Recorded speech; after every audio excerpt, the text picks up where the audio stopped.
What's going on YouTube? It's Teach back again with another video, and today we're coming at you with another 2-round NFL mock draft with trades. A lot of fun ideas I had in my mind, so wanted to go ahead and pump out another mock draft, and I'm kind of thinking we'll go ahead and have one again next week and as well. So a lot of mock drafts on the horizon, so if you're new right here, be sure to hit that subscribe button. Lots of content leading up to the NFL draft, and hopefully you enjoyed today's mock. Hit that like button if you do. Most important thing you can do, leave a comment down below. Who's your favorite team, and did you like the picks that I gave your squad? I want to know what you think down below. Who went too high, who went too low, and how you feel about the fits for your squad. Before we get started, we're back on the PFF mock draft sim. I think I prefer the mock draft database simulator just a little bit more, because I can see previous picks, but, you know, the functionality of the PFF mock draft simulator and having player trades in there is huge, and we are going to have a couple of trades off top. So let's start with Justin Fields. I'm going to have him go to my favorite team, the Pittsburgh Steelers, which in turn we're going to then flip Kenny Pickett after this. So it's going to be Justin Fields for a second-round pick, which you see there. We're going to force the trade. Steelers are the betting favorites to land Justin Fields. Maybe where there's smoke, there's fire. And then we're going to have another trade where Pittsburgh's going to send Kenny Pickett. And then I was trying to find a few different teams and specific teams that didn't get the chance to pass on Kenny. One of the teams that did not get the chance to pass on him was the New England Patriots. And, you know, maybe the Raiders could be in on this too, you know, but they passed on him, so I don't know. So I decided to make it pick 104. Since we did a second for Fields, I decided to make it a fourth for Kenny, 2 rounds difference. I don't know, that feels about right. I could also see a world where it's a 3 this year and a 3 next year for Fields. And then let's just make this a 5th rounder instead. But we're not even getting the 4th round. So Kenny Pickett headed to New England. Now let's go ahead and start the draft with all that out of the way. Let me know what you think about those trades. And if the Steelers are the betting favorites to land Fields, do you think they just keep Pickett as a cheap backup, or do you think there's a place like Vegas, like New England, or somewhere else that might give Pittsburgh a call and be willing to give up a day 3 pick?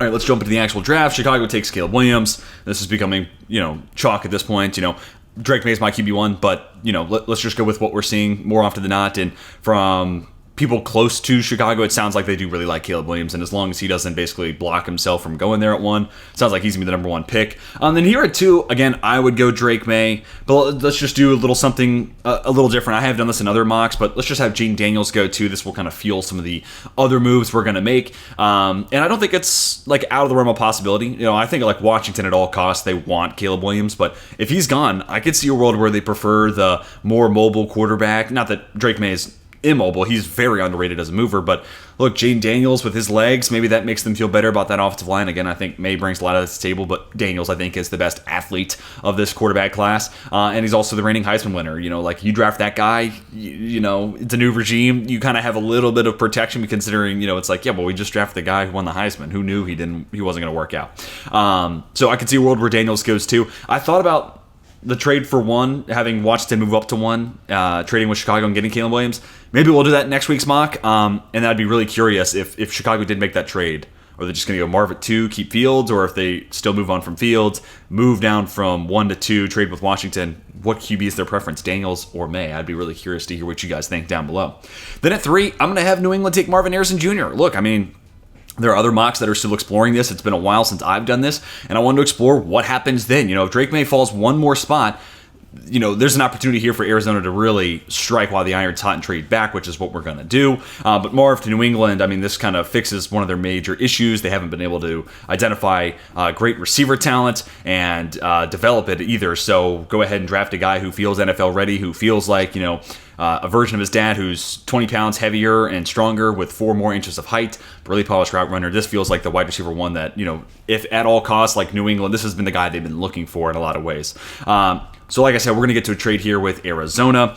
I'm going to have the Cardinals trade back and have the Minnesota Vikings moving up. And it's going to cost them a first this year, first next year, and it could have cost a second this year, but I could also see a world where Monty Ossenforth is fine, taking pick 109 this year, so just outside the top 100, and then a 3rd rounder next year from Minnesota. 2 picks over 1 here is kind of my thinking. Also, I wanted to have Minnesota take someone there at 42 because I think I like the idea of who they would add, and I think it'd be a fun addition, make that defense better. So I could see where Minnesota maybe is willing to part way with 2 picks instead of 1 because one's at 109, one's a future pick. We still need to add a top 50 asset to this roster. We can win now. And then for Arizona, it's like, hey, 2 picks is greater than 1. I could see where I know a lot of people are gonna be like, there's no way Arizona would take this without the second rounder. I hear you, I see you. Maybe you're right, but I could also see where 4 picks for 1 is better than 3 picks for 1. But anyways, we're gonna have the trade go through, and then this is where Drake May comes off the board. This feels like the ideal of all ideal situations for Minnesota. Apparently, they were rumored to be willing to move up and draft Anthony Richardson last year. He just ultimately was taken off the board before they could make the trade, and Indianapolis was kind of locked in on AR. But if he slipped any further, apparently the Vikings were going to pounce. So this is their chance. Not as good of an athlete as Anthony Richardson, but this is still their chance to move up, go get that franchise quarterback of the future. Has the arm strength, has the mobility, has the pocket presence, has the arm talent to make every throw. All those little cliches you hear. Plays with touch too, and one of the younger quarterbacks in this class, and to me he's on the upward ascent, and he goes from a situation at UNC where Tez Walker comes in halfway through the year, not quite the same Tez that he was at Kansas State, and really he's just kind of making it work with a lot of different receivers. You insert him in Minnesota, there's a clear-cut 1, there's an awesome number 2, and then TJ Hawkinson there is the third option. You really feel good about the situation. I think it's only going to bring out the best in Drake May. Let's get to the Chargers, and I'm going to do something a little different. I've typically gone Malik Neighbors, love the inside-out flexibility. But let's go Rome Odunze. I do think this is a team that should probably try to move on for Mike Williams, make him a trade candidate. Maybe whoever loses out on Mike Evans in free agency, gives them a call and sees what the cost would be for Mike Williams. In that case, Rome Odunze, kind of a perfect replacement, physical outside guy that will win on the perimeter, can go up and catch it in the air, like 75% contested catch percentage, which is insane. A lot of that is back shoulder throws where it's not really contested, but the defender's in the area, so I think PFF charts it that way. But also, route runner who wins at all 3 levels, and yeah, perfect Mike Williams replacement. Honestly, might be Mike Williams plus. So love that addition there a ton. Wanted to mix it up because I've been going Neighbors heavy there. And then here at 6, yes, the Giants last time I had them taking a quarterback. No Giants fans like that. And I hear it. Like I said in the last mock, there's like 2 quarterbacks that no fan base wants any business with. And it's Russell Wilson and J.J. McCarthy. It's hard to find consensus with a lot of sports fans, but it seems to be those 2 QBs, no fan base wants to see them with their squad. That being said, sorry Denver Broncos fans, we're going to have you moving up from 12 to 6, cost a future 1. That's about right when looking at the Draft Tech trade chart. A future first basically is equivalent to the points value of a current second, the team's current second. So this was about right to make the points work. I know there's a QB tax. I hear you. I see you. No one's ever happy with my trade compensation anyway, so what's the point in trying? But we are going to have the Broncos move up to 6, and they are going to select quarterback from Michigan. Where is he? Let's just go by quarterback, I guess. J.J. McCarthy. It's going to be the pick. 52. Wow, okay. And look, I think, again, it's tough when doing these mocks because people just see where I put guys and they assume it's my rankings. I encourage you to go back and check out my previous content. I make it for a reason. Full transparency, McCarthy's my QB6. But I do think he's going to be QB4 off the board. And that's just kind of where there's a little bit of a disconnect, between teams seeing the upside and, he's a 21-year-old, just won a national championship. They can buy into that. Versus, me, I'm like, he averaged like 150 passing yards over the last 6 games of the year before they get into the college football playoff. And then after that, even before that, it's the team that, win with their defense, win with their run game. And I just like the promise with the Penix a little bit more, interesting play style, and I'm intrigued enough by Bo Nix. McCarthy comes with a little too much risk, for my opinion. But the NFL's just going to see the upside, and they're going to buy into it. And I could see where Sean Payton, high-level processor, he likes a guy like J.J. McCarthy. And I will say, McCarthy may have limited reps that you can look at, not nearly the sample size or even just passing attempts as some of the other guys in this class.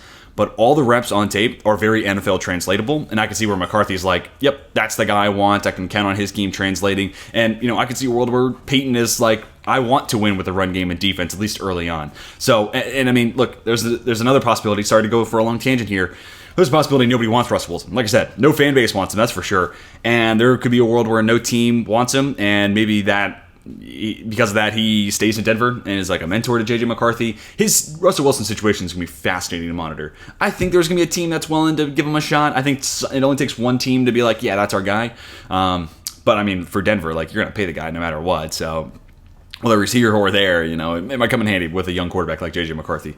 Long tangent aside, like I said, I do think he's going to end up being QB4 off the board. I'm going to move myself back over here. Apologies for forgetting to do that. Not how I would do it, but there's a lot of perceived upside there with J.J. McCarthy, and a lot of insiders are saying he's going to probably go somewhere in the top 12, and I think they said top 12 for a reason, and here I have Denver moving up from 12 to get their guy. All right, here at 7, something I haven't had happen. Malik Neighbors makes the Tennessee Titans, and this is a deep tackle class. I think you can wait till the second round potentially, and they may not be Joe Alt caliber good, but you can still get a solid starter there in an upgrade over Andre Dillard at left tackle. But there's not going to be a Malik Neighbors in the second round. Good receiver class. It's deep for sure. But Malik Neighbors, I think that top 3, even in a deep receiver class, those 3 stand above everyone else. And his big playability, his explosiveness with Treylon Burks, with Kyle Phillips, or maybe a Tyler Boyd to fill in that slot spot following Brian Callahan from Cincy to Tennessee, I think that becomes a really compelling receiver trio. And also a young guy, too. Like 20 years old, won't turn 21 until the end of training camp. Partner him up with Will Levis. There's your QB and wide receiver combo of the future. At pick number 8, I'm going to have Atlanta take Jared Verse. I'm still a huge Jared Verse guy. I feel like he's the heavy hands, a little bit more power in his profile than any of the edge rushers Atlanta currently has. This is also a sneaky spot for Byron Murphy. Like, I kind of thought about it again this week, where it's like they're getting older on the interior. Don't be surprised if this is like the beginning of the Byron Murphy range, but I'll trust my gut here and go Jared Verse. I think they're still looking to improve that edge spot, especially with Raheem Morris and like where he's had success in the past. A lot of that's come with at least one massively disruptive pass rusher, and I also like the upside of Verse, but I also think he comes with a little bit more NFL readiness than maybe someone like a Dallas Turner who's still kind of getting his body there.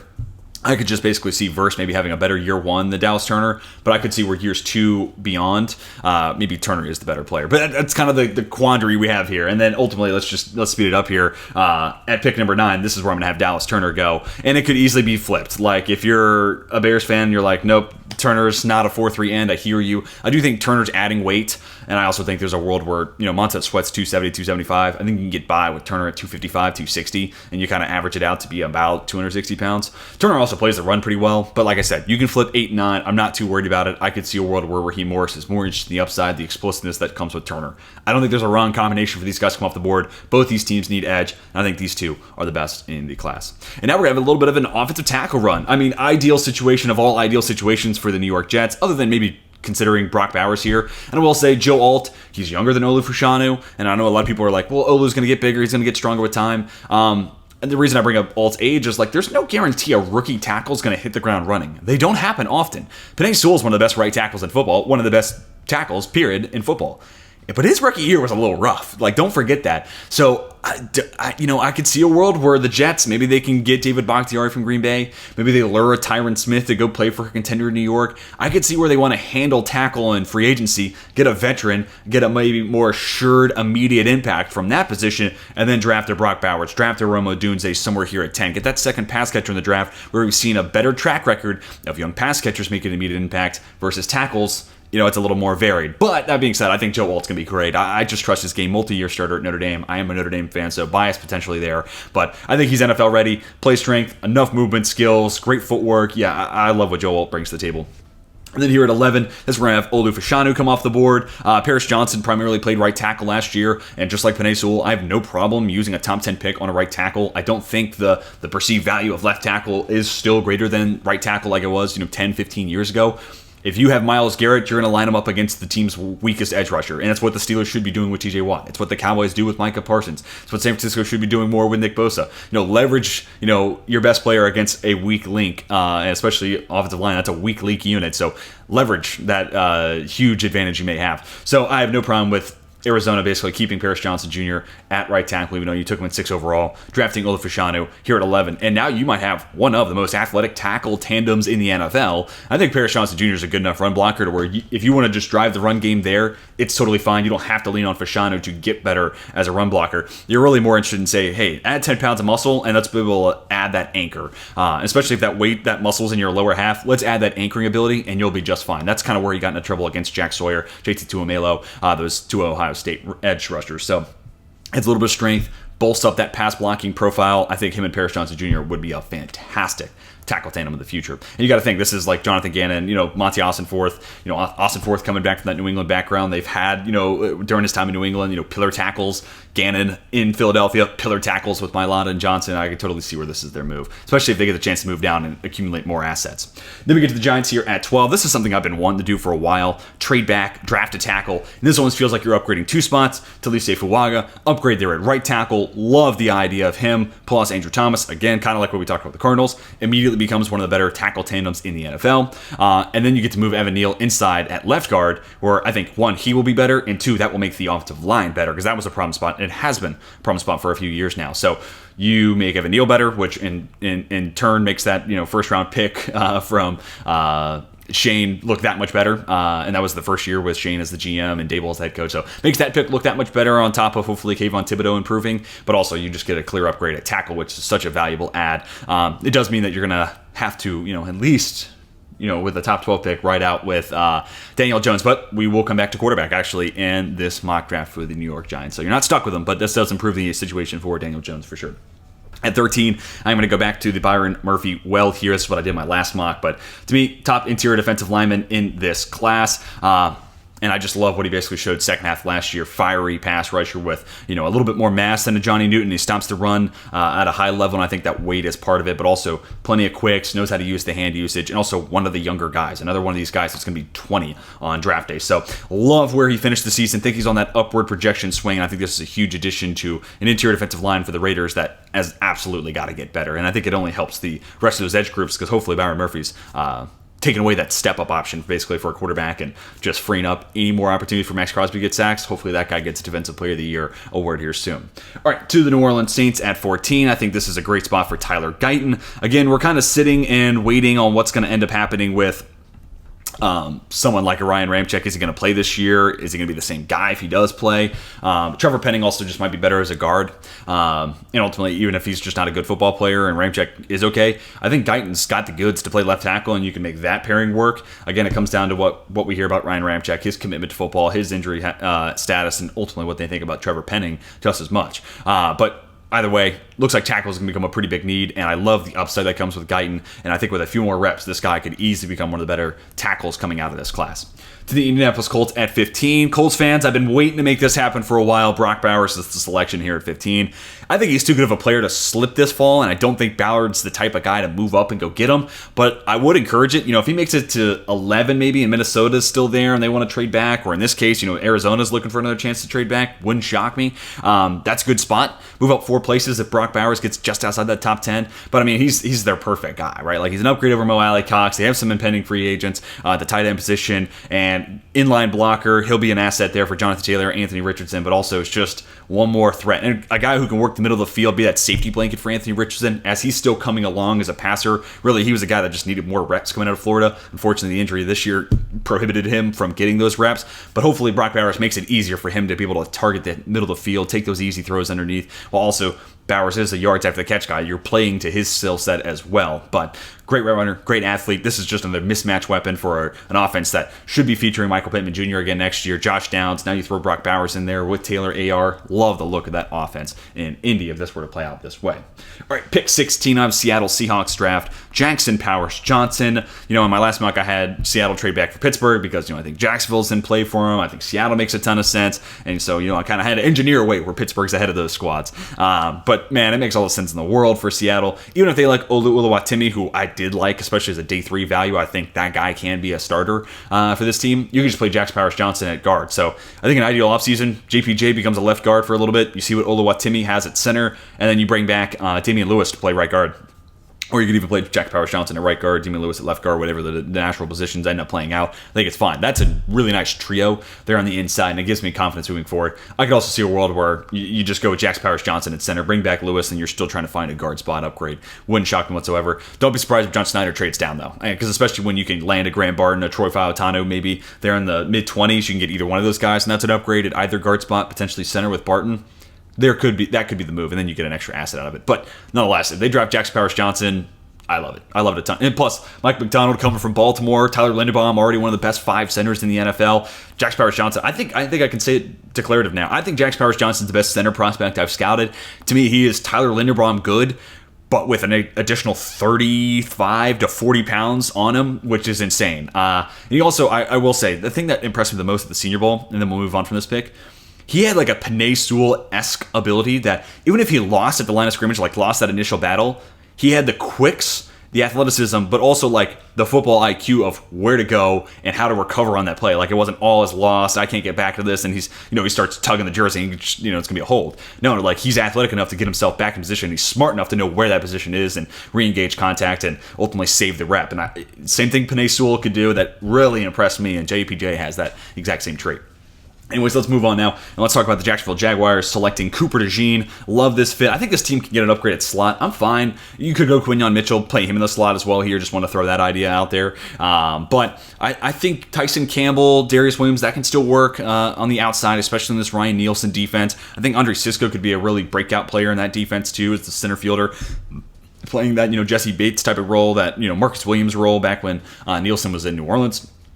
And I think just adding DeJean to the slot kind of reinforces that run defense. You can use him as a blitzer. Also just takes away some of those easy throws against slot receivers, but also covering the middle of the field. I'm a huge DeJean guy. He's my slot one in this class, and I just think adding that type of guy to the middle of your defense, and if Cisco's going to play over the top, that box safety slot corner presence is going to be big, and I think DeJean fills those shoes. And he's way better than Rayshon Jenkins, who, by the way, they can cut and save almost $10 million in that contract. So I highly encourage the Jacksonville Jaguars to do just that. Pick 18, Cincinnati Bengals. This is where I'm going to have J.C. Latham come off the board. I know Trevor Sikkema, PFF, is a big Latham guy. I'm a little bit lower on him. I think some of these other tackles have kind of lapped him, but still think he's a good football player. Still think, first round's certainly live. Plenty of strength in his profile. Like the movement skills. Like he's a guy that has all the traits. It's just consistency is going to be the key. Can we find a way to get this guy to play every single snap at as high a level as he's capable of? And if so, this looks like a steal at 18, especially for Cincinnati. You partner him up with Orlando Brown Jr., two maulers in the run game, but also plenty of play strength and anchoring ability to keep a clean pocket for Joe Burrow. This could be a pick that, again, looks like a steal and ultimately could be kind of that missing link on the offensive line that this Bengals team's been looking for. Think they could still get an upgrade at left guard, but you're not drafting that here at 18.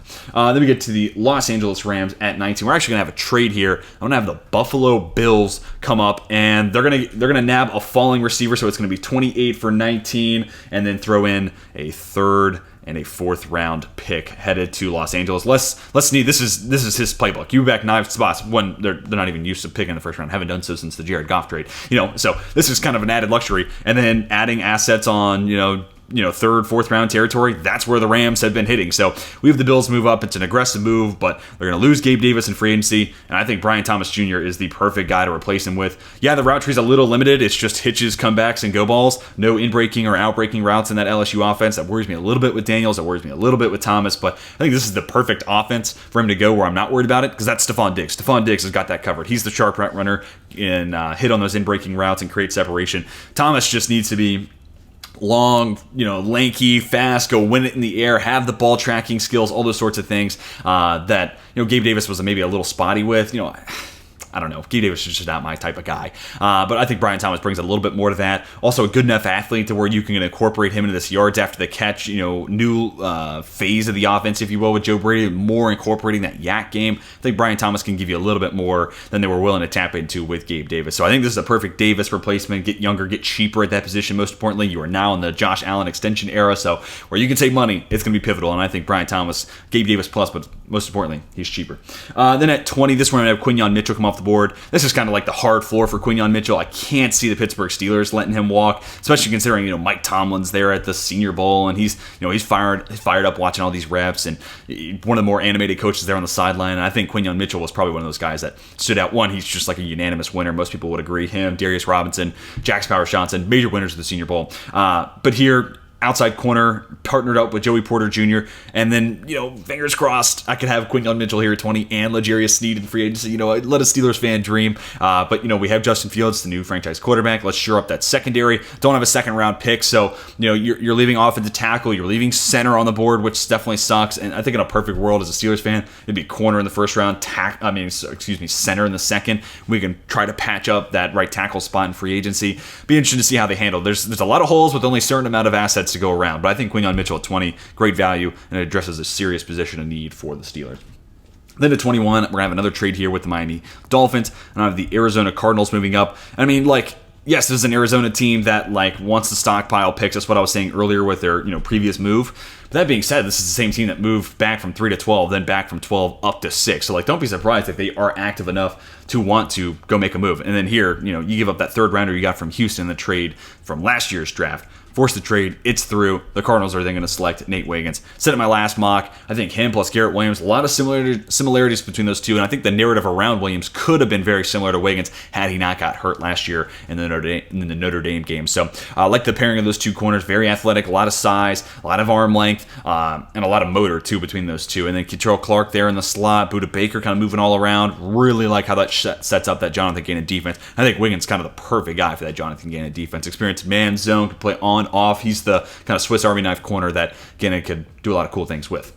All right, then at 22, I'm going to have the Philadelphia Eagles draft Amarius Mims. I think this one makes a ton of sense. They've been a pipeline for developing these tackles. And you know what? Mims he played like 8 games at Georgia, so he might be a guy that needs a year or two, which is kind of the flexibility you have right now with Lane Johnson, probably playing another year or two. But even with that time, he's probably going to miss, a game or two in that mix, maybe even a little bit more. So Amarius Mims can be a functional piece, probably better than Jack Driscoll stepping in as a backup tackle option. So, like it a lot, but he also just kind of fits their mentality. Movement skills to fit that blocking scheme. Mauler, ton of play strength. Love the idea of him and Mailata being that long-term tackle tandem for the Philadelphia Eagles. Plus, this is just like Howie Roseman, first round, draft the trenches. You can trust it happening.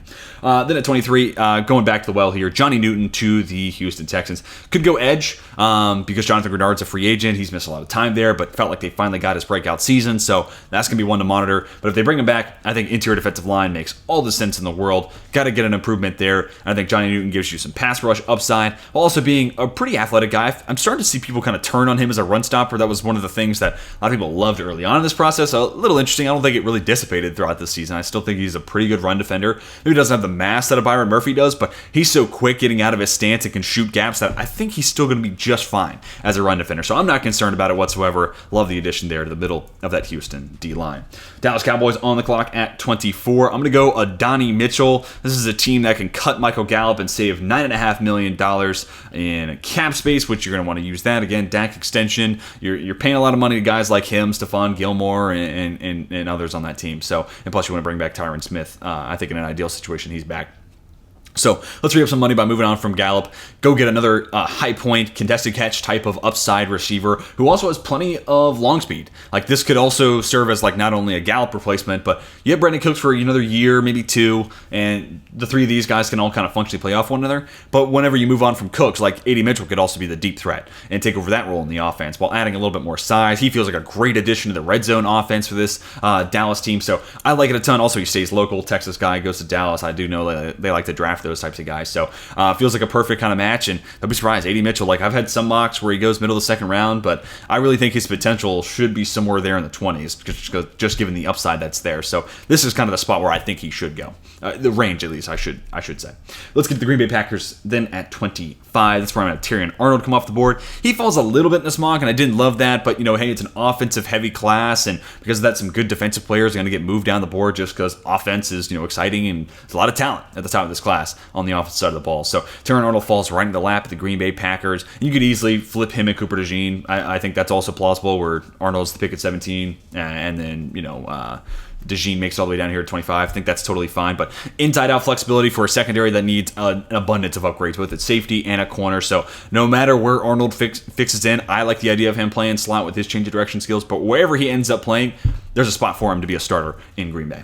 Then we get to the Tampa Bay Buccaneers at 26. Let's go Laiatu Latu, another defensive player that falls down the board. I think he should go higher, but you do have the medical history, so that could hold teams up. But also, this is a Tampa Bay team that desperately needs edge rush reinforcement, and I think they get the opportunity to draft an NFL-ready guy with a full move set at his disposal.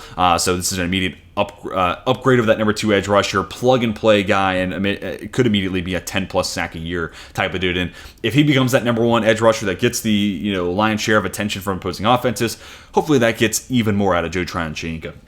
All right, after Miami trades back to 27, I'm going to have them take Graham Barton. I think this is a pick that you'll see a lot of mock drafts have moving forward, just because he could be a spot starter at tackle, assuming Teron Armstead is back for at least another year, but maybe he misses time. Barton could be a spot starter there replacing Armstead. He can absolutely be an upgrade there at left guard. He also could be your center contingency if you don't bring back Connor Williams. I think in an ideal world, you bring back Connor Williams, he's your center, Barton plays some left guard, and then you also get back Robert Hunt at right guard. But a lot of that could be, they might not have the money to be able to do all that, so this could also be a team that doubles down at offensive line. Like if they go Graham Barton and then Christian Haynes, wouldn't shock me, especially considering if they lose Williams and Hunt, could be a spot where they go double down. But I love the value here at Barton at 27. He's just an NFL-ready guy, plug-and-play starter there on the interior, and you get the additional asset of moving back from 21 to 27, get that 90th overall pick. Love that process for Miami. Then we get to the Rams at 28.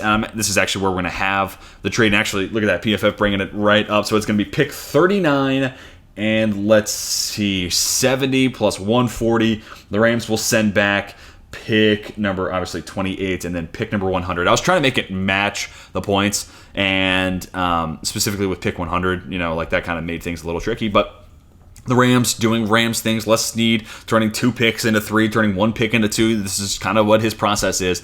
And then we're going to have the New York Giants select Bo Nix. Dual threat upside there. Could be a lot of the same stuff that allured Brian Daboll to Josh Allen. And I don't think Nix has nearly the upside of a Josh Allen. And I don't think he has got a good arm, but not quite that good. He is mobile, but not quite that mobile. And he's hard to bring down, but not like Josh Allen. He's a tank. But Bo Nix could kind of be that B-level version of Josh Allen in a lot of ways, and at least give you the option if Daniel Jones sucks, you're not just turning it over to Tyrod Taylor, who was functional. Like, Tyrod Taylor's fine, but I think you could do better than fine. But also, it's the last year really that I expect Daniel Jones to be a quarterback in New York. He got a 4-year extension, but it was really just 2 years of guaranteed money in there. So I expect this to be the last year that he's in New York, and Bo Nix at least gives you an option that's cheap and lets you build up that roster moving on to the following season, right? Like, so Bo Nix might just be an option for a year or two, see what he's got, but because he's cheap, you can spend money elsewhere, improve the receiving core, edge, corner, offensive line, all those sorts of things. And then if Bo Nix doesn't work out, then you're a QB away as a roster. So I like this process no matter what for the Giants at the expense of moving up, for sure. Then we get to number 29. I'm going to have the Detroit Lions take one of those major Senior Bowl winners, and that's going to be Darius Robinson. I think a guy that could play edge on early downs, kick inside, and be some reinforcements for Lee McNeil on the inside. This is kind of the perfect place for him to go. Could also see where Arizona, if they stick and pick at 27, they have their eyes on him. So maybe Detroit's aggressive and moves up. We will be doing that a little bit later on. Actually, kind of a fun idea I have there. So more Missouri to come. That's all I'll say for the Detroit Lions in this mock. I think Robinson could be their perfect guy. Edge reinforcements, but also another presence there for the interior defensive line. And then while he kicks inside, if Houston be that DPR specialist in pass situations, he partners up with Aiden Hutchinson. Love this fit a ton. Kind of feels like the exact guy they're going to try to target.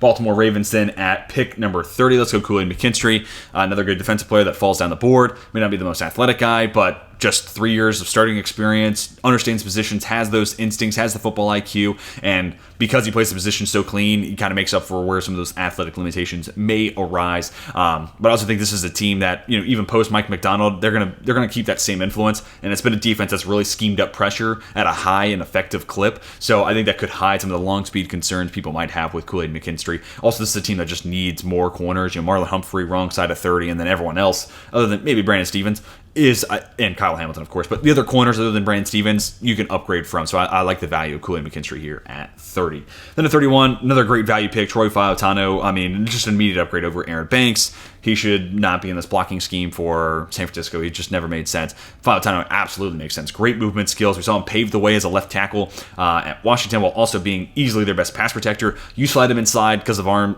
length, he's going to be a huge upgrade over Banks. And then now that left side of the offensive line in San Francisco features Trent Williams and Troy Fautanu. I mean, like, good luck. I mean, there's going to be nothing stopping Christian McCaffrey running left side in that San Francisco offense. And at pick 32, I'm going to go Patrick Paul here. I've been mostly going receiver for the Kansas City Chiefs, but this time I want to go Paul because it was a 1-year deal for Donovan Smith, and he was an absolute turnstile. But didn't matter. The Chiefs still get the ship, so congratulations, KC fans. But you can definitely get an upgrade over Donovan Smith, and I think Patrick Paul is kind of the guy they might lean towards. Yeah, I mean, maybe the most athletically gifted, but that arm length is off the charts, and plenty of pass blocking sets to look at it as time in Houston, and it's just NFL ready from that standpoint. And plus the size, the play strength, I think there's a lot there. And again, with all the amount of reps that he has in pass protection at college, the Kansas City Chiefs should feel pretty good about plugging and playing this guy right away. We'll see how they feel about Wanya Morris. Maybe they want him to step in, but I could see where Patrick Paul is maybe the direction they want to lean towards.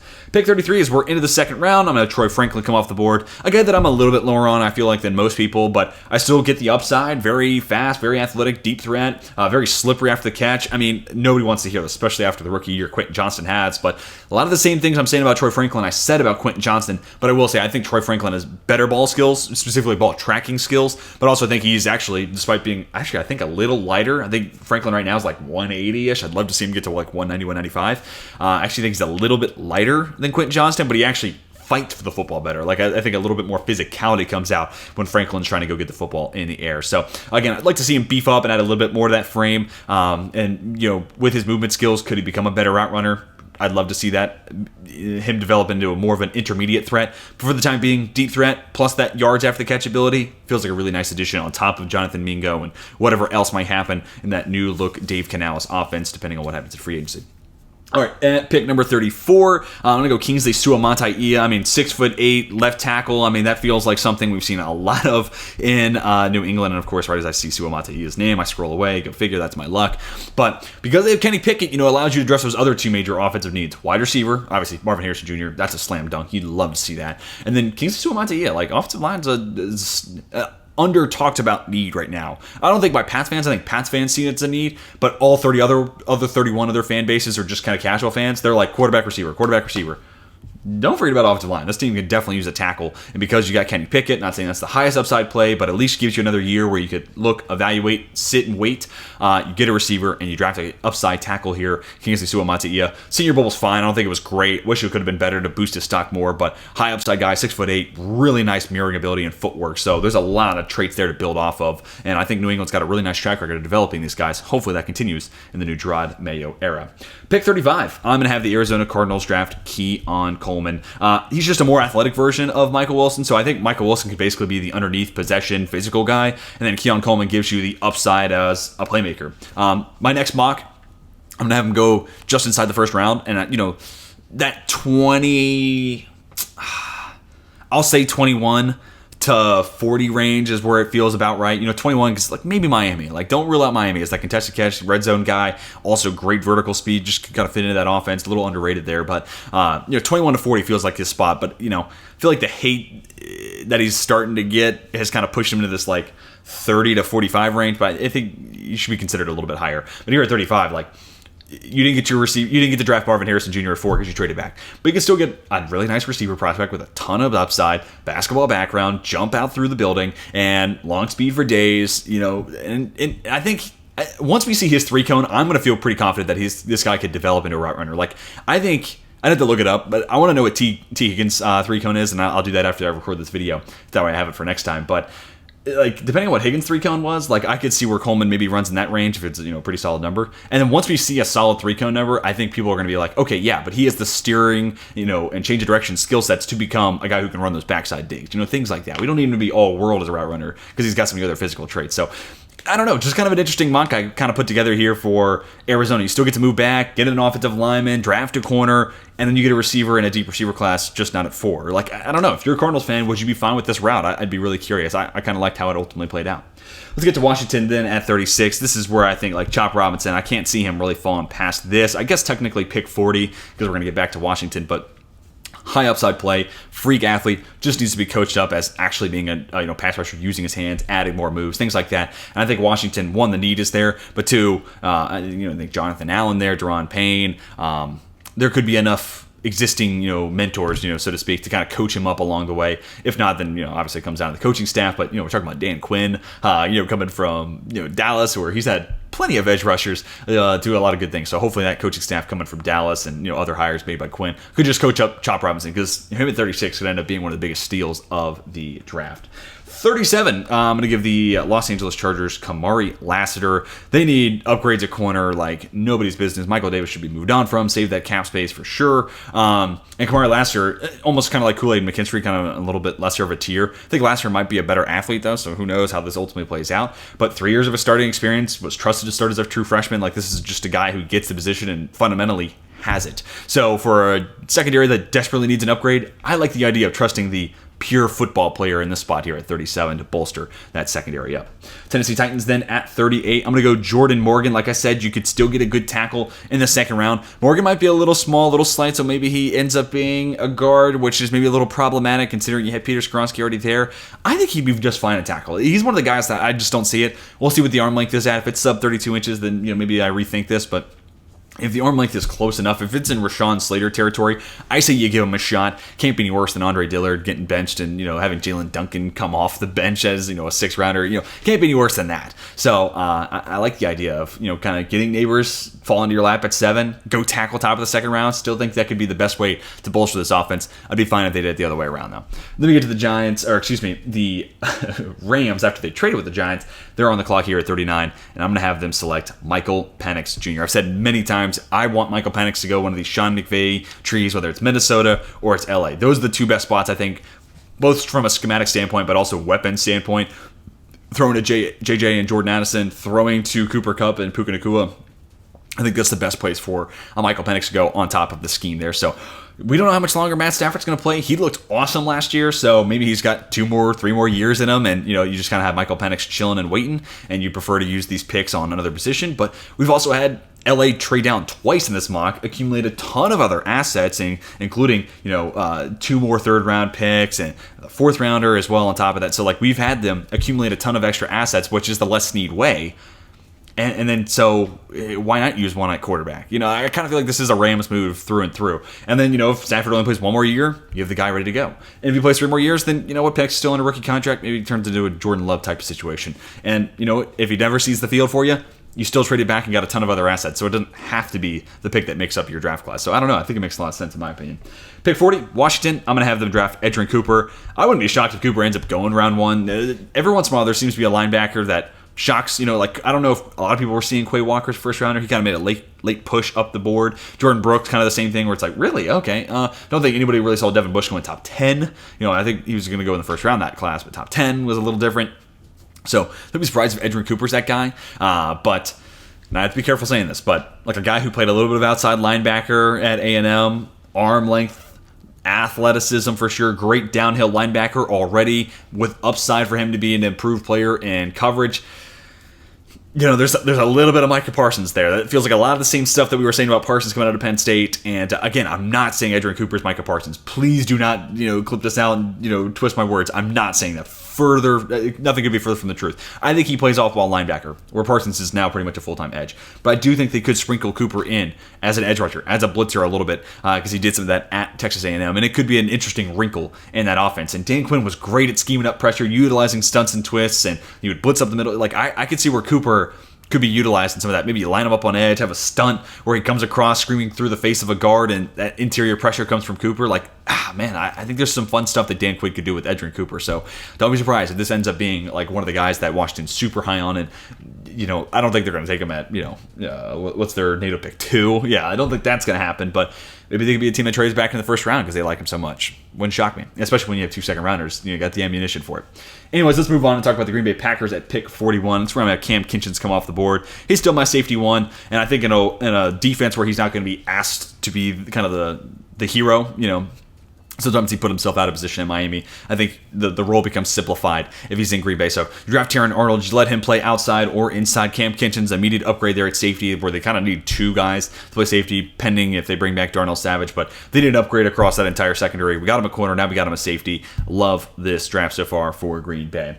Pick 42, this is where I'm going to have the Minnesota Vikings. And I wanted to keep this pick because, man, could you imagine this defense plus Braylon Trice? They might lose Wanham, they might lose Hunter, they could lose Davenport. So this team might be starting all over an edge. So in that case, Braylon Trice is massive. But in a world where they keep Danielle Hunter maybe around, him partnered up with Braylon Trice is an awesome tandem. Really love the upside there. And also getting cheaper and younger at an important position while you're about to have to pay a bag to JJ, So trying to find savings at these high value spots where we can. And I think Braylon Trice, really nice value here at 42, could easily be a 1st rounder. And again, most importantly, you get cheaper at edge and you can use that money elsewhere. Then pick 43, the Atlanta Falcons. I'm going to have them take Ladd McConkey. With Zach Robinson coming over from LA, could Ladd McConkey kind of be that? Again, got to be careful saying this. I'm not saying he's Cooper Kupp, but could he play that, Cooper Kupp role in this offense? I think so. And especially used in tight sets, which the Rams use a ton of tight sets, and I assume Zach Robinson would do the same thing. Tight sets, free releases for Ladd McConkey. Look, this guy's going to run high 4.3s, low 4.4s. He is faster than, Julian Edelman. Don't just comp him to every white receiver that has ever come before. He's actually got more functional long speed than a lot of those guys, while also having insane shiftiness and suddenness as a route runner and great change of direction skill set. So he could be a vertical threat while also being an awesome underneath yards after the catch, true slot yak weapon. So he could be a true all three levels, short, intermediate, and deep threat for this offense. It feels like a really nice complement to Drake London, who I think can be a deep threat, but I think McConkey has a little bit more of that with some more long speed. Both those guys have great yards after the catch ability, but with completely different body types. So, I don't know. I love the idea of Ladd McConkey plus Drake London. And again, kind of have him play in the slot. Could he be that Cooper Kupp, kind of weapon in this offense? I think the fit makes a ton of sense. And Falcons fans, I hope you like it because you'll probably see a whole lot of it in future mocks to come. All right, pick 44. I'm going to have the Vegas Raiders select TJ Tampa. I wish we could have gotten to see him play a little bit more press at Iowa State, but I believe the potential's there for him to be a press man corner. 6'1.5" to 6'2", 190 to 200 pounds. We'll get the official measurements here in a few weeks at Indy for sure. But some experience in press man, a lot of it in off press, and then some zone coverage in there too. But I love the size. I think he'll run a fast 40 as well. As long as the 3-cone doesn't scare me away, as long as he's got enough functional change of direction skill sets, I think this guy will cement himself as a top 50 pick. And this is a cornerback room that could use an upgrade. And really, they could use some size on the outside. Like Jack Jones has got some of it, but he's not the biggest guy. I like the idea of adding, a 6'2"-ish presence on the perimeter of that defense. Then we get to New Orleans at 45. I'm going to go back to the well with Xavier Legette. I know the Senior Bowl got off to a rocky start, and honestly, he might be more of a late second to early third type of guy for me anyways. 45 is not an egregious reach, but maybe if you're New Orleans, you'd like to trade back. But nonetheless, I just think that underneath route running, the void left by Michael Thomas hitting free agency this year, Xavier Legette can fill that. He came in a little bit smaller, a little bit lighter than expected, but I still think he plays with a ton of physicality and basically could just be a 6'1" version of Michael Thomas, who isn't all that gifted of an athlete in his own right. So I don't think Legette has he doesn't have to be like a 4.3 speed guy to kind of fill that role. Like he just basically be who he was at South Carolina. Also another nice yards after the catch, kind of bowling ball compliment to Rashid Shaheed, who's blazing fast. Chris Olave is not much of a yak threat, so kind of like what little wrinkle he adds. And most of it's just replacing Michael Thomas, but I think there's a little bit more yak game and Legette's skill set than Michael Thomas. Then at 46, I'm going to give Indianapolis Chris Braswell, and I think he's kind of that athlete type that fits Chris Ballard's, kind of MO. While, Kwity Paye hasn't fully developed as an edge rusher, Dayo Dingbo's had flashes, but also missed some time, and, he's a second rounder, and I don't think there's been upside to say, like, Dayo Dingbo's become a 15-sack-a-year kind of guy. So I like the idea of adding speed to power rusher with Chris Braswell. Feels like a kind of rusher they don't have right now, but also Braswell speed to power, but with a little bit of dip in his game, too, can underneath tackles, so I think there's a lot to work with here with Chris Braswell, a lot of tools, but not a whole lot of starting experience. So it could be a guy who's just kind of now hitting his stride and getting better, which could make this into a great second-round steal for Indy at a position they're looking to get better at anyways. Pick 47, this is where I'm going to have a trade. So we had the Giants trade up earlier, so I try to coincide, a trade up with a trade down on the same mock, because if you're giving up assets, I know fan bases don't like doing that, so I want to recoup that value, and ultimately I think it's just kind of a smart team building strategy. If I'm going to forfeit assets, I need to find a way to get it back in another way. So I'm going to have the Giants trade back, and it's going to be the Detroit Lions coming up. Let me just make sure I have the right compensation. Pick 92 for pick 47. Cool. We'll off this trade, and I think it was purely accepted. There we go. So like I said, Detroit fans, I got one more Missouri Tiger for you. Ennis Rakestraw Jr. I think Rakestraw Jr., Darius Robinson, both totally fit with what the Lions are looking to add. Rakestraw Jr. could totally go in the first round, but also didn't get to compete at the Senior Bowl because of an injury, might not have the fastest 40 time. Don't be shocked if he does kind of linger into this, early to mid second round range. And we've seen the Lions move up, big trade up to go get Jameson Williams. Here you're doing it in the second round, so it's only costing you pick 92. This is a much smaller cost to pay to move up a lot of spots, 14 spots. But then you go get that number 2 corner, or that other outside corner in general that you're looking for. On top of, Brant in the slot, Cam Sutton's there. Maybe you add one other guy in free agency so that we have a 3-man boundary corner rotation. I would personally love that, especially a guy with a little bit more size, considering Rakestraw, a little bit on the smaller side. See if they have the official measurements in here. 6 foot 188. Yeah, he's probably closer to 5'10 and a half, if I had to guess, maybe 5'11. And Cam Sutton's not the biggest guy either. So if they can go in free agency and get a bigger corner, that'd be awesome. But nonetheless, Rakestraw Jr., ton of physicality, and I think with the addition of Darius Robinson, that pass rush will be good enough to maybe alleviate some of the long speed concerns that could be there with Rakestraw Jr. Also, inside out flex, I don't think it's the biggest deal, but if they could get versatile and get kind of creative with how they use Branch, where they're lining him up, where they're lining up Blake Strong. Could be a fun wrinkle to that defense. Jacksonville Jaguars on the clock at 48. This is where I'm going to go Zach Frazier. This is easily a team that if Jax Powers-Johnson's on the board at 17, it makes a ton of sense. Luke Fortner just hasn't been all that good. Frazier may be center only, but maybe Fortner could slide over to guard. Either way, I think you could just do better there. And I feel like center's a really underrated position nowadays when talking about offensive line. All the attention goes to tackles, and if you have an elite guard that's almost as good, pretty much as good. But man, I think that Travis Frederick effect, like maybe I just was growing up at the right time where I saw the Cowboys with and without Travis Frederick for a year, and I got to see them go from great to pretty good back to great. And Marquise Pouncey with the Steelers, look at the impact that's left with his absence.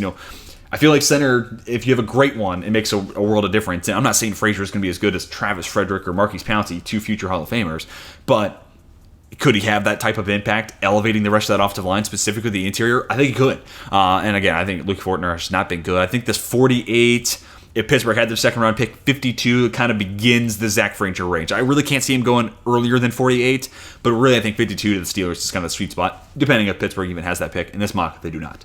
To the Cincinnati Bengals. Next up, let's go T'Vondre Sweat. Same kind of thinking with my last mock, and you could easily go Chris Jenkins for the same thing. Jenkins, great run stopper, but so does T'Vondre Sweat. But I think Sweat brings more pass rush upside, and they even got that from DJ Reader, who is going into the last year of his contract. Actually, nope, excuse me, he is a free agent now. So, Reader, the on-off splits for the Cincinnati defense are stark with DJ Reader. He is easily their best run defender, but also brings a lot of pass rush upside, which sounds like T'Vondre Sweat. Maybe there's a world where they bring back Reader and they get to basically just have a 50-50 split between Sweat and Reader. Reader gets to coach up Sweat. That would be ideal. But realistically, Reader's probably going to go get a bag from a contender. Maybe if like the Chiefs lose Chris Jones. Granted, they're going to probably tag him, so I'm not saying that for for certainty. But another team that's looking for an interior defensive line upgrade probably goes out and pays Reader, so then Sweat just becomes your replacement. We'll see how much the snap share ultimately, what people think about that. But I think he'll go to the combine looking a lot slimmer than he did at the Senior Bowl, run a good enough time, and then it'll kind of be that Jordan Davis, kind of bump up in draft value where it's like, oh look, he's a good athlete, he's fine, he can play close to full-time snaps. He's not a 50-50 share guy. I think he's gained the system. I think he gained weight for the Senior Bowl, and I think he's going to lose it for the combine to look like he's more athletic, can play more snaps, and then put up better testing numbers. I think the guy is gaining the system perfect, which I tip my cap to because of that. Let's get him in the top 50 here. Speaking of top 50, we have the Philadelphia Eagles back on the clock. I don't think Tyler Nubin. You have Kevin Byard as a free agent, and I think Nubin is that kind of one-to-one free, safety, center field, ball hawk type of guy. Reed Blankenship can do some of that. I can also see where Reed Blankenship is kind of their versatile Swiss Army chess piece. Sometimes he's playing over the top, and especially with how you rotate safeties, you could almost use Blankenship as the guy that QBs are having to watch. Is he rotating over the top? Okay, cool. Where does that mean Nubin's going? What does that mean for Sidney Brown? Okay, now Blankenship's in the box. Okay, Nubin must be playing center field. I think you could use him as kind of the, like I said, Swiss Army knife. Give an offense a lot of different looks and just keep the QB's eyes on him, so he's not focused on other exterior factors. Could be interesting. I'm no defensive coordinator, so take my word with a grain of salt. But I think Blankenship's got enough game to kind of be versatile. Nubin is your Kevin Byard replacement, which obviously they felt like they needed that upgrade by trading for Byard at the deadline. So let's go ahead and draft a similar player with a similar skill set, but you get 4 years of very cheap control over him. Then to the Rams at 51. I'm going to have this be Jonah Ellis. It's a team that could benefit from one more edge rusher. Byron Young's already a really good edge defender, so I don't mind Jonah Ellis being a little on the lighter side. Also, Aaron Donald, high-level run defender. Kobe Turner, actually a better run defender than I thought through year one. So I think they have enough pieces around him to keep him clean if he doesn't bulk up and add any more weight and muscle. And if he's just a DPR, it's just one more pass rusher you got to worry about with this defense. Could easily go corner here, but I feel like Ellis, really solid football player, a killer spin move, can be an immediate impact guy with that move, and just adding to a team that wants to win right now, I think makes a lot of sense. Let's get to Chicago then at 52. This is where I'm going to have Xavier Worthy come off the board. Didn't get to add that speed receiver, but Worthy as a Darnell Mooney replacement makes a lot of sense in my mind. I think Worthy could end up being faster. He's also the guy with the most catches on that Texas team last year, so can be a high volume guy. A lot of the same stuff I said about Tank Dell, who I was higher on than I felt like a lot of people. He was a top 6 receiver on my rankings last year. Actually, might have been top 5. I think he was my receiver 5 last year if my memory holds, but we'll go back and check that out another time. Anyways, I think Xavier Worthy as that Darnell Mooney replacement makes a ton of sense. a lot of the same skill sets, long speed, yards after the catch ability, but I think with enough route running savviness to do a little bit more than Mooney, but also like let someone else pay Darnell Mooney. I'll go draft his replacement and have 4 years of cheap control. A lot of the same stuff I've been saying here in the second round. Like I'll let someone else go pay Darnell Mooney. I'll draft a similar enough guy and get it for cheap. Then we get to the Miami Dolphins at 53. I'm going to go Ricky Pearsall here. Like I said earlier with Keon Coleman, could his range kind of start at 21? I think it can, because I think they're looking to add a little bit more size, a little bit more high point ability, red zone type of go up and get it fade kind of guy, even though I think that's a little overrated. I think route running wins in the red zone, not size. But anyways, someone who's 6'1", 6'1.5", has great contested catch highlight, like not even just the highlights, like I mean obviously the highlights are insane, but just like look at the Senior Bowl, just look at the PFF contested catch data, and that's playing with like Anthony Richardson, who's a little spotty as a passer, and then every other quarterback he played with at Florida just wasn't that good. Like this is a guy who, playing at the NFL level with better quarterback play, could easily become a more productive player. But I think his ball tracking skills, the contested catch ability, his size, frame, is just kind of a receiver type that they're missing. But this guy also is blazing fast, so he totally fits in with their MO. So same but different, and kind of the missing piece, I think, at that receiver room. And also, like, for speed, you got to keep those guys fresh. So, like, Tyreek Hill doesn't play as many snaps. Like, he was on pace to break Calvin Johnson's record by playing... if he was on pace basically to play the same number of snaps that Calvin had played by like week 11, his record-breaking year. Like you got to keep Tyreek Hill fresh, you got to keep Jalen Waddle fresh. So you got to have to have a deeper rotation of receivers. I think Pearsall's better than Braxton Berrios. I think he's better than someone like a Cedric Wilson as well. So like just good move here from Miami. Then we get to Philadelphia at 54. I'm gonna go with Adisa Isaac here with the full understanding that me and a lot of others, when they drafted Nolan Smith at the back end of the first round, one, it was just like best player available, like Howie Roseman does it again. It kind of felt like that was their Hassan Reddick replacement. And now Hassan Reddick's been given the permission to seek a trade, so I expect him to be out the door. We'll see where he goes. Kind of an interesting veteran option out there. But that being said, like Nolan Smith definitely could be. But they might also like want to use him at all-fall linebacker. Like there's tape of him in college to think that he could be doing some of that at the NFL level. So I'm drafting Adisa Isaac here, who a lot of the concerns people have voiced is with him as a run defender.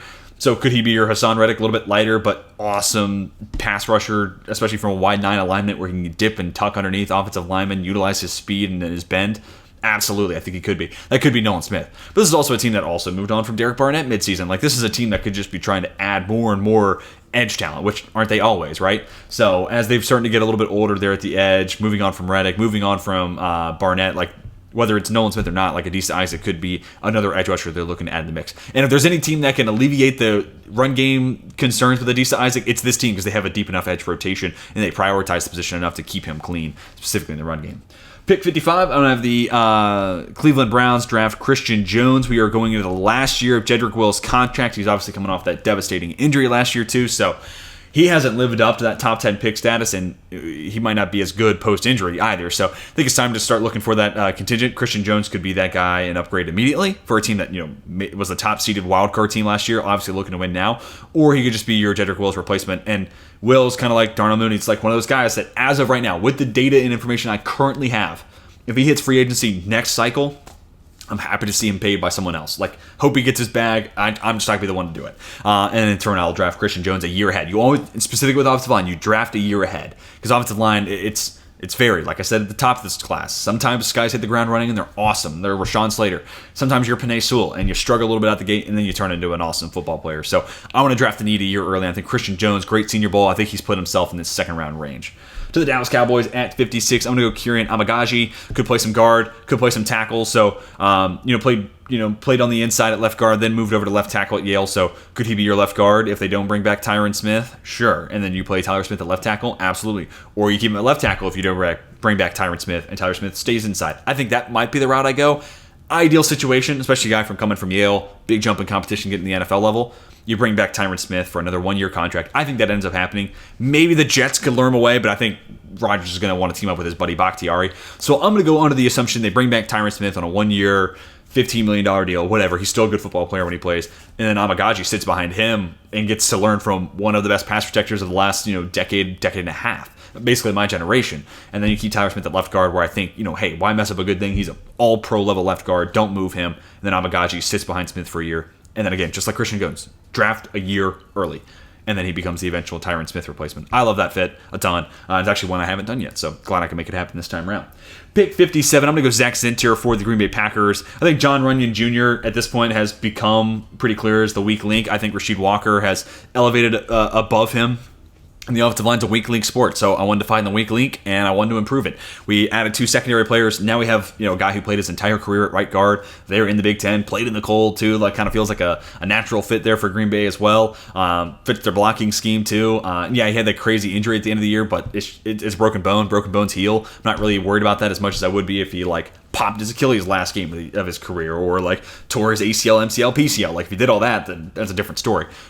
Broken bones heal, and I think this is an immediate upgrade over John Runyon Jr., who then becomes a pretty nice little 6th, 7th offensive lineman with some starting experience and adds some depth to that O-line when injuries come arise. Back to the Tampa Bay Buccaneers. I'm going to go Dominic Pooney. I think this is a team that can just get better across the interior offensive line. Pooney also played tackle at Kansas, so it gives you some flexibility there if anything were to happen to Wirfs or Luke Gedeke. But I think you draft him as a Luke Fortner. No, we're going to draft him as a Matt Filer replacement there at left guard. He also did take some snaps at the Senior Bowl at center, so kind of the same stuff I've been doing in the second round to my last couple of mocks for Tampa Bay. Drafting these versatile interior offensive linemen. Could play guard, could play center. And that's basically what I have here with Pooney. I think my next mock, I'll flip it and go interior offensive line, versatile guy in the first round, and then we'll see what the board plays out with. Trying to change it up a little bit. Don't want each mock to feel like it's the same as the one prior. All right, to the Houston Texans at 50. Now, this is one that I had planned out beforehand. I really love the idea of this fit. I think Jalen Polk, physicality, 6'2" size. This guy could just eat up between the hashes, and love him as that Chris Godwin type of slot, big body guy, but not 6'5" and unathletic. All due respect to the late and great Vincent Jackson, he was a power slot, but he wasn't the most gifted athlete, but it could work because he could just body dudes, and he also played on the outside. I'm not trying to limit his game and pigeonhole him into one specific role, but Jalen Polk, again, kind of like Chris Godwin, when he has size, he can make those contested catches and those tough catches over the middle, and hang with those hard hits from safeties, but also athletic enough to where he could be a deep threat from that spot. He could run those slant fades, or his snap outside percentage at Washington was about 50-50, and Chris Godwin was kind of the same way coming out of college and has played outside at times for Tampa Bay. So I think adding him in with Nico Collins, Tank Dell, just a different body type, while adding similar skill sets, yards after the catch ability, deep threat, intermediate stuff. Nico Collins does some of that, Tank Dell does some of that stuff, and you're just adding one more weapon that can kind of keep defenses honest in all those areas. So it's just bolstering up a good offense with a third receiver playing in the slot. I would adore that trio. It would be immediately one of my favorite trios at the wide receiver spot in the NFL. Anyways, moving on to the Buffalo Bills here at 60. I'm going to go Marshawn Kneeland. Kind of an upside play here at edge. Coming from Western Michigan. Last time, I was high on a guy that drafted in the second round from Western Michigan. It hasn't worked out. Sky Moore, why'd you do that to me? But 275 pounds, but not only the ability to turn speed to power, but he's got a little bit of dip in his game, a little bit of bend. So you talk about guy with great play strength, long arms, can get in the chest of an offensive tackle, explosive with the line of scrimmage, and has a little bit of bend. He becomes a really compelling small school, can we develop him type of guy. And look, like Von Miller, healthy scratch, this team needs more edge rush help. So in an ideal world, Greg Rousseau plus the length of Kneeland, Boogie Basham in there too. Epineza had a little bit better of a season last year. In an ideal world, honestly, I think you sign a Jonathan Grenard, a finesse rusher, and you draft a Marshawn Kneeland to add one more big speed to power guy in there. And now I think you have enough depth to kind of do what the Eagles do and just kind of rotate these guys in between early downs, passing downs, and where their strengths perfectly align against certain tackles who struggle with strength, some struggle with bend, things like that. Just kind of gives you an option for whoever you're playing. So I think that would be the ideal outcome here. Kneeland in the second round, maybe sign a Grenard, some type of finesse rusher. There in free agency. You could also go cheap and get an Andrew Van Ginkel, who will just whip every below average tackle that you see and do it with finesse. Maybe that's the route, and it's a cheaper way of doing it.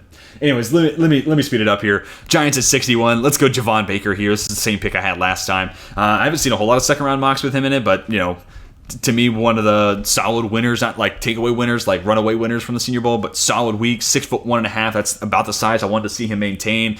Good weight, good physicality, good play strength, suddenness, especially at the line of scrimmage to beat press. I think he's got the hand fighting down, but also more explosive. I think the 10-yard split, maybe that'll be the the combine stat that gets him on, gets people on his hype train. Because I think enough first step explosiveness to be able to get off the line of scrimmage too. Sharp enough route runner, look good in the red zone drills too. So just kind of the big physical size receiver that the Giants don't have right now. So I love that addition to Javon Baker. Hyde then as a deep threat, frees him up over the middle. You have Wan'Dale Robinson doing a little bit of everything in the slot.